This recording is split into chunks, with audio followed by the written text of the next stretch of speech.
हम अपरिमेय संख्या का जोड़ घटाव बताएंगे, क्योंकि इसके बिना बहुत सारे सवाल जैसे हर परिमेयकरण आपसे नहीं बनेंगे। इसीलिए अपरिमेय संख्या का जोड़ घटाव जानना बहुत ही आवश्यक है।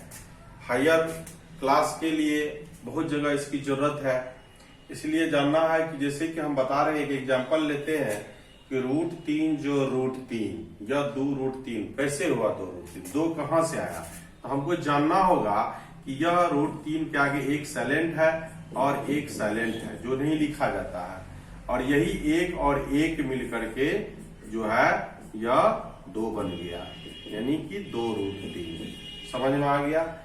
एक और एक मिलके 2√3 हो गया, यही 2 आया।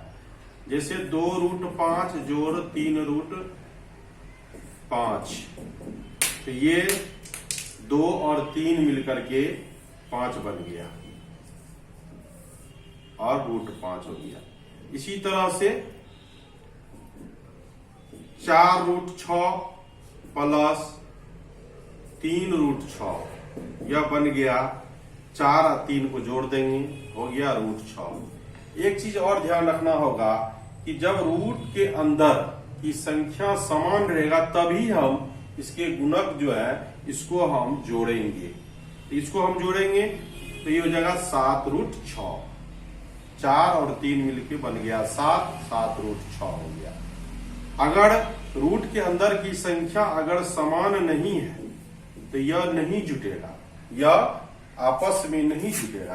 अर्थात जहां भी सवाल में यह आएगा ऐसे ही छोड़ देना है, ऐसे ही इसको छोड़ देना है, क्योंकि रूट के अंदर इसको हम कहेंगे विजातीय, अर्थात कि दोनों रूट के अंदर की संख्या समान नहीं है, इसीलिए ये आपस में नहीं जुटेगा।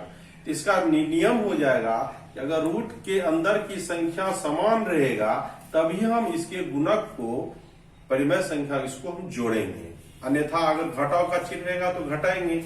जैसे हम कहेंगे √3√5 घटाव √5 एक जाति का है, क्योंकि रूट के अंदर की संख्या समान है इसीलिए एक जाति माना जाएगा इसको। एक साइलेंट है जो हम बताए थे पहले, तो 3 में से गया 2, अर्थात 2√5, 2√5।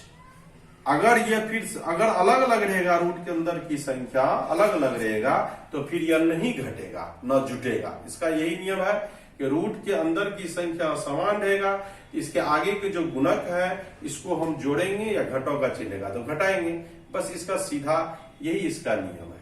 समझ में आ गया होगा इसको।